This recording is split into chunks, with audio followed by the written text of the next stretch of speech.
learners, today we are going to cover the topic growth. Growth हमारे body में quantitative aspect में जो changes होते हैं उसे कहते हैं डोमेन होता है और ये कनेक्टेड हमारे इंटरनल बॉडी पार्ट से कनेक्टेड होता है।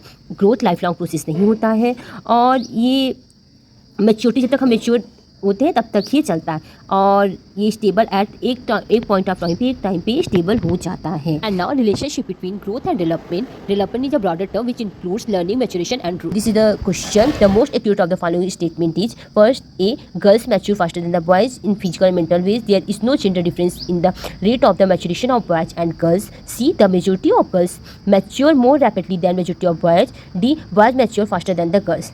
So its answer is A. Girls mature faster than the boys. And question number 2, assertion and reasoning. It is a type assertion and reasoning type. Assertion A: students are more likely to do well and stay in school if they have emotional attachment to their school and believe that they matter. Reasoning: emotions play a significant role in learning. So अगर हम assertion reasoning के question जब solve करते हैं तो सबसे पहले हमें क्या करना चाहिए, हमें assertion पढ़ने के बाद क्योंकि लगा देना चाहिए, बिकॉज लगा देना चाहिए। Like in this question we can solve it: students are more likely to do well and stay in school if they have emotional attachment to their school and believe that they matter because emotions play a significant role in learning.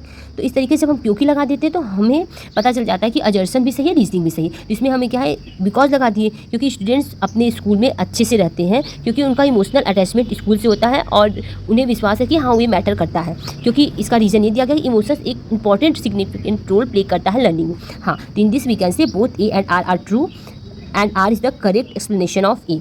तो हमेशा हमें इसमें आजकल इसमें assertion reasoning के कोई भी हम जब क्वेश्चन सॉल्व करते हैं उसमें हम बिकॉज लगा के असर्शन के बाद रीजनिंग को करेंगे तो उसके हमें सॉल्यूशन मिल जाएंगे। ये भी कर सकते हैं जैसे रीजनिंग, इमोशंस रीजनिंग को हम पढ़ लें, उसके बाद बिकॉज लगा दें। Thank you. Keep on learning and growing.